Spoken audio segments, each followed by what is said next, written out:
Bismillahirrahmanirrahim. Assalamu alaikum class.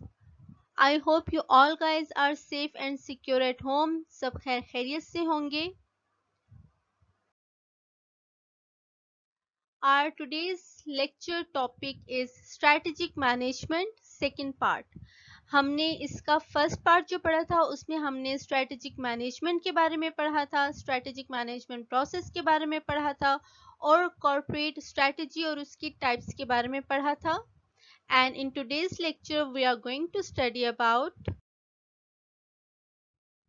competitive strategies, the role of competitive advantage, current strategic management issues and important organizational strategies for today's environment. ये हमारे आज के learning points हैं. Now we will discuss them one by one. Competitive strategy. Competitive strategy इसके नाम से जाहिर है कि आपने किस तरह से compete करने के लिए यानी मुकाबला करने के लिए हिकमत अमली तैयार करनी है. An organizational strategy for how an organization will compete in its business or businesses. कि किस तरह से वो organization compete करेगी अपने businesses में अपने rival के साथ.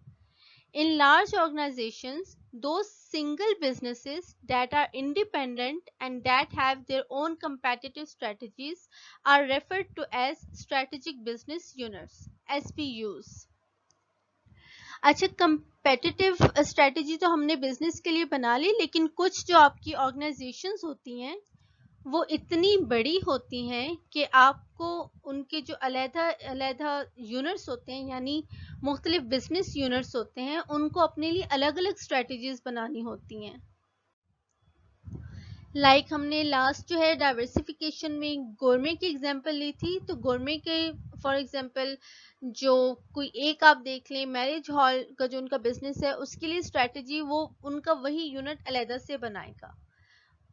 जाहिर बात है अप्रूवल ऊपर से ही होना होता है, लेकिन फिर भी जो स्ट्रैटेजीज बनाने होंगे वो उनका वही बिजनेस यूनिट ही बनाएगा.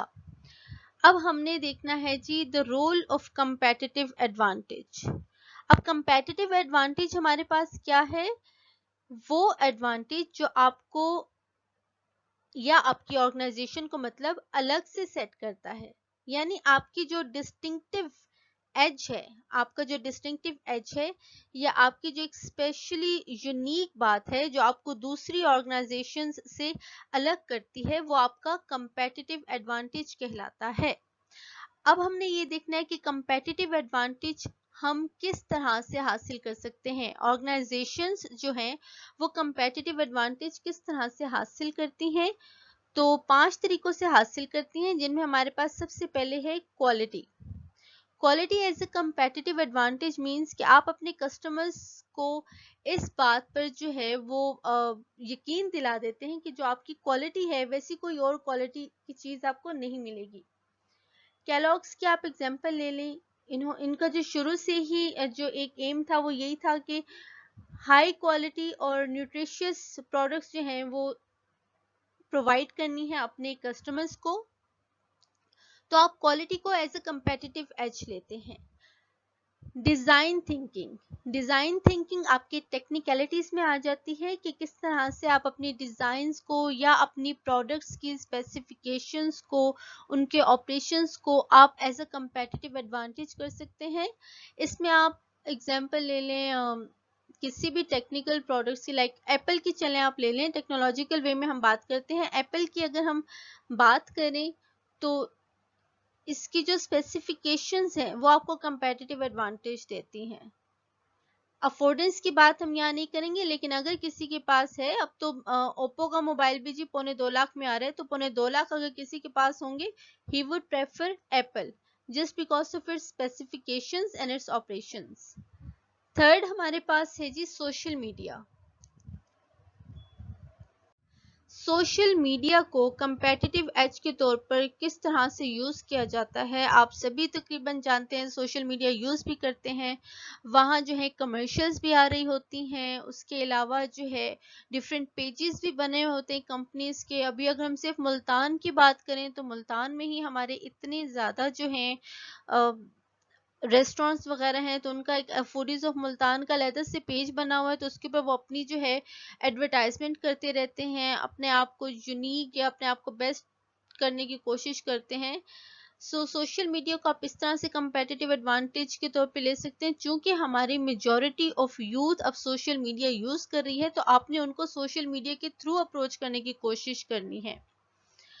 नेक्स्ट हमारे पास है सस्टेनिंग कंपेटिटिव एडवांटेज, कि आपके पास जो कंपेटिटिव एडवांटेज है आपने उसे सस्टेन रखना है। कुछ ऑर्गेनाइजेशंस हमेशा टॉप लिस्ट पे ही होती हैं, कुछ नहीं होती हैं। वो जो टॉप लिस्ट पे होती हैं वो क्यों होती हैं टॉप लिस्ट पे?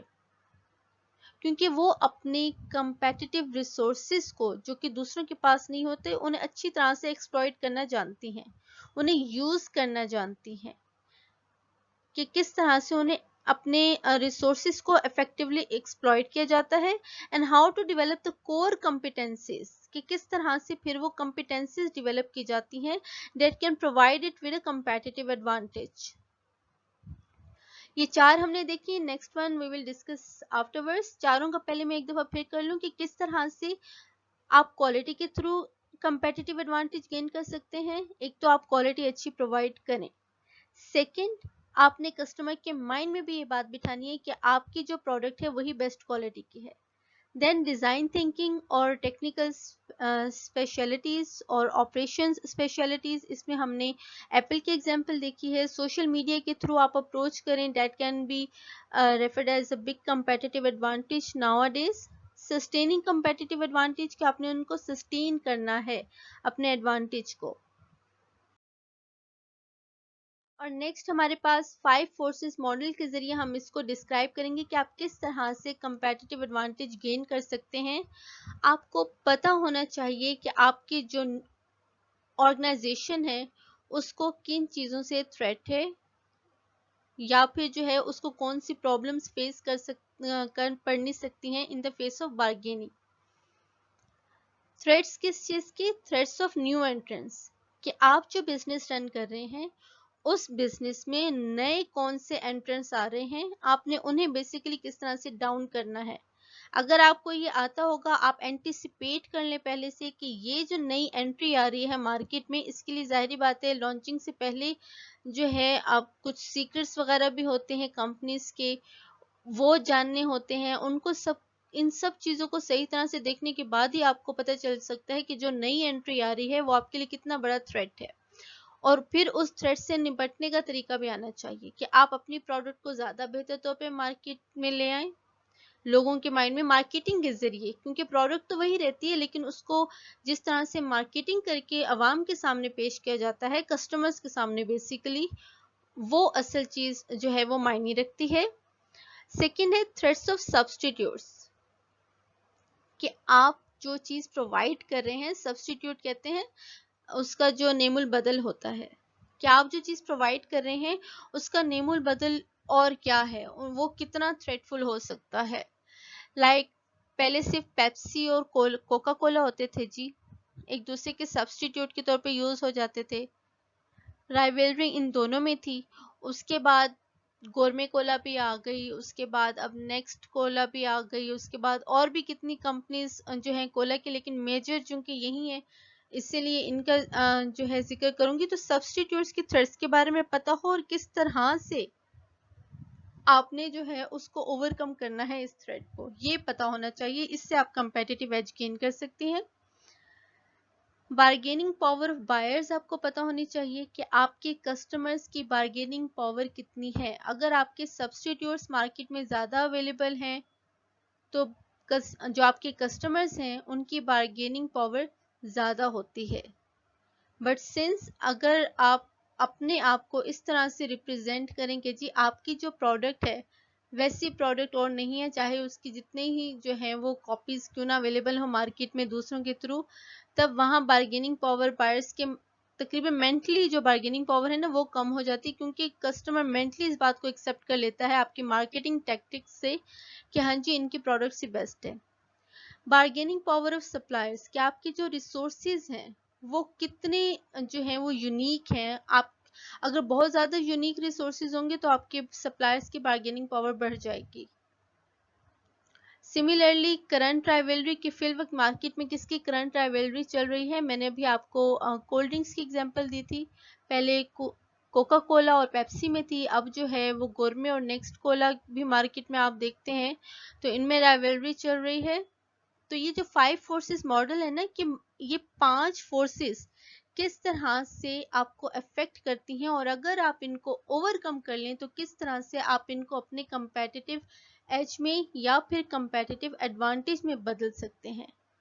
ये 5 फोर्सेस कौन सी हैं? आपकी न्यू एंट्री की थ्रेट, आपके सब्स्टिट्यूट्स, आपके बायर्स की बार्गेनिंग पावर, आपके सप्लायर्स की बार्गेनिंग पावर और आपकी करंट राइवलरी। इनको ओवरकम करना मतलब आपने कंपेटिटिव एज गेन कर लिया है। तो ये टोटल जो है वो 5 आपके थे कि किस तरह से आप कंपेटिटिव एडवांटेज गेन कर सकते हैं। इन 5 तरीकों से हम गेन कर सकते हैं जी, क्वालिटी के थ्रू, डिजाइन थिंकिंग के थ्रू, सोशल मीडिया के थ्रू, सस्टेनिंग कंपेटिटिव एडवांटेज के through, and then 5 forces model को ओवरकम करके। नेक्स्ट जो हमारा टॉपिक है वो है करंट स्ट्रैटेजिक मैनेजमेंट इश्यूज, कि करंट एरा में कौन कौन से इश्यूज हैं जो आप स्ट्रैटेजिक मैनेजमेंट में देखते हैं। तो इसमें हमें 2 चीज़ों को देखना है जी, the need for strategic leadership, कि एक तो स्ट्रैटेजिक लीडरशिप की ज़रूरत है अब आपकी ऑर्गेनाइजेशंस को, and the need for strategic flexibility, strategic flexibility की ज़रूरत है। इन्हें हम वन बाय वन डिस्कस करते हैं कि बेसिकली स्ट्रैटेजिक लीडरशिप है क्या।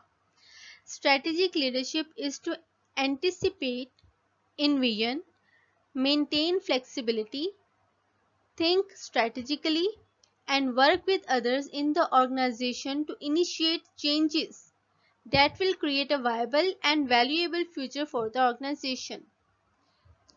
यानी वो लीडरशिप या आपका वो लीडर जो पूरे ओवरव्यू को, मतलब पूरी एक व्यू को माइंड में रखे, एंटिसिपेट करे कि बेसिकली होने क्या वाला है, उसके इतने उसमें गट्स होने चाहिए, ये सिक्स सेंस होनी चाहिए कि वो एंटिसिपेट करे, इनविजन करे, जिस तरह कहते हैं ना कि लीडर का ये विजन है, यहाँ तक पहुंचना है, इनविजन करे कि अपनी ऑर्गेनाइजेशन को कहाँ तक लेकर जाना है।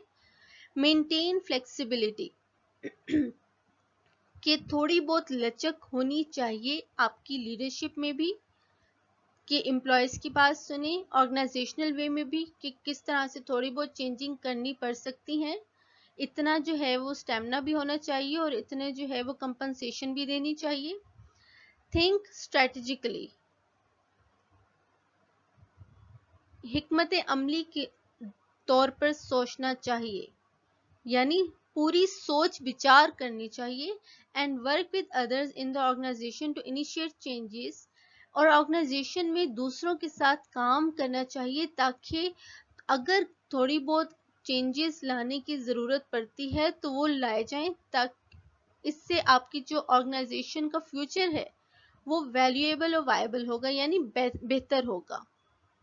तो स्ट्रैटेजिक लीडरशिप वो लीडरशिप होती है एक जो कि पूरी तरह से सोच विचार करे, जो इनविजन करे, जिसका एक विजन हो, जो सिक्स सेंस के तौर पे चीज़ों को पहले से भांप ले, एंटिसिपेट उस वे में भी आप ले सकते हैं, जिसमें थोड़ी बहुत लचक भी हो और बाकियों के साथ ऑर्गेनाइजेशन में मिल के काम करे, ताकि थोड़ी बहुत अगर चेंजेस लाने की ज़रूरत हो तो वो लाए जा सकें, ताकि इससे ऑर्गेनाइजेशन की ही जो बेटरमेंट है उस पर काम किया जा सके। ये इशू है एक करंट एरा में कि आपकी जो लीडरशिप है वो स्ट्रैटेजिक होनी चाहिए। अब स्ट्रैटेजिक फ्लेक्सिबिलिटी क्या है? It's the ability to recognise major external changes, to quickly commit resources, and to recognize when a strategic decision was a mistake। Flexibility मतलब थोड़ी बहुत लचक। तो बेसिकली ये वो एबिलिटी है, आपकी स्ट्रैटेजिक फ्लेक्सिबिलिटी वो एबिलिटी है जिससे आप देखेंगे जी आपके जो एक्सटर्नल इन्वायरमेंट है उसमें क्या चेंजेस आ रहे हैं और आपको कौन कौन से रिसोर्सेज की ज़रूरत है उनको उन चेंजेस के साथ जो है वो कंपनसेट करने में, and to recognise when a strategic decision was mistake, कि अगर आपने कोई डिसीजन ले लिया था और एक्सटर्नल इन्वायरमेंट में चेंजेस की वजह से आपका वो डिसीजन फेलियर की तरफ जा रहा है, तो आपको रिकॉग्नाइज कर लेना चाहिए कि आपका ये डिसीजन गलत था, so you have to change your decision, that is strategic flexibility. ये दो चीजें जो हैं आजकल के दौर में इश्यू हैं, इन दो चीजों की जरूरत है, अगर प्रोवाइडेड हो that can be for much betterment of the organisation. Next हमारे पास है important organisational strategies for today's environment, कि आजकल के दौर में इम्पोर्टेंट ऑर्गेनाइजेशनल स्ट्रैटेजीज क्या होती हैं। ये हम स्ट्रैटेजिक पर्सपेक्टिव में ही देखेंगे, मैनेजमेंट के पर्सपेक्टिव में। एक तो है ई बिजनेस स्ट्रैटेजी, ऑनलाइन सिंपल अगर हम करें इलेक्ट्रॉनिक बिजनेस स्ट्रैटेजीज, जिस तरह से ऑनलाइन प्रोवाइडेड होती हैं जब चीज़ें आपकी होम डिलीवरीज भी हो जाती हैं। नेक्स्ट वन हमारे पास कस्टमर सर्विस स्ट्रैटेजीज, कि कस्टमर्स को किस तरह से सर्व किया जा सकता है ताकि वो इससे जो है वो सेटिस्फाई रह सकें। और in the last we have innovative strategies. अब इनोवेशन और क्रिएटिविटी के बारे में हम बहुत डिटेल में पढ़ चुके हैं, I want describe that further here. Innovative strategies इस तरह से कि आप नई से नई चीज़ें लाएं, आपकी ऑर्गेनाइजेशन जो है कुछ ऐसा लाए जो बाकी कोई नहीं लाया, इससे आप फर्स्ट मूवर बनते हैं, यानी पहला कदम उठाने वाले जो किसी एक स्पेसिफिक डायरेक्शन में जाते हैं। अब फर्स्ट मूवर बनने के कुछ एडवांटेजेस भी हैं और कुछ डिसएडवांटेजेस भी हैं। एडवांटेजेस क्या हैं कि जब आप कोई चीज़ मार्केट में नई लाते हैं तो इससे एक तो आपकी रिप्यूट बिल्ड होती है, आपकी रेपुटेशन बिल्ड हो जाती है कस्टमर्स की नज़र में। आप जो है लर्न कर लेते हैं, चूंकि आप बहुत ज़्यादा रिसर्च एंड डेवलपमेंट पर टाइम स्पेंड कर चुके होते हैं, आपकी ऑर्गेनाइजेशन टाइम स्पेंड कर चुकी होती है, तो आपकी लर्निंग बेहतर हो जाती है। और चूंकि फर्स्ट मूवर होने की वजह से पहले वो चीज़ आप बनाते हैं, और अगर वो कोई ऐसी चीज़ है जिसके लिए रिसोर्सेज बहुत ज़्यादा अवेलेबल नहीं है लेकिन आपने रिकॉग्नाइज कर लिया है उन रिसोर्सेज को, जिन्हें आप स्कार्स रिसोर्सेज कहते हैं, यानी बहुत कम अवेलेबल होने वाले रिसोर्सेज, तो आपको उन पे कंट्रोल आ जाता है। आप में भी सप्लायर्स के साथ डीलिंग कर लें कि हमें ही ये रिसोर्सेज देने हैं, और सप्लायर को भी पता ना हो कि उनका ये रिसोर्स कितना जो है वैल्यूएबल हो सकता है बाद में। So these can be the advantages of first mover. अब डिसएडवांटेजेस क्या होते हैं जी, आप इतना कुछ खर्च कर लें, इन्वेस्टमेंट कर लें, टाइम की भी, पैसे की भी, एफर्ट्स की भी, लेकिन फिर भी अनसर्टेनिटी है कि क्या पता फेलियर हो जाए। इसका दूसरा डिसएडवांटेज ये है कि लोग आपको इजीली कॉपी कर लेते हैं, उनके लिए कॉपी करना आसान हो जाता है। और इसका जो तीसरा डिसएडवांटेज है वो ये कि आपकी इस डेवलपमेंट पर जितनी कॉस्ट आती है वो बहुत ज़्यादा हाई होती है। सो ये हमारे कुछ जो है वो ऑर्गेनाइजेशनल स्ट्रैटेजीज थी जो कि आजकल के इन्वायरमेंट के मुताबिक चलती हैं। एक तो आप हर चीज़ कस्टमर्स को ऑनलाइन प्रोवाइड करें, कस्टमर सर्विस अच्छी दें, और इनोवेटिव स्ट्रैटेजीज बनाएं ताकि आपकी ऑर्गेनाइजेशनल जो स्ट्रैटेजीज हैं वो सक्सेसफुली आपकी ऑर्गेनाइजेशन को रन करने में हेल्पफुल हो। So that was all for today.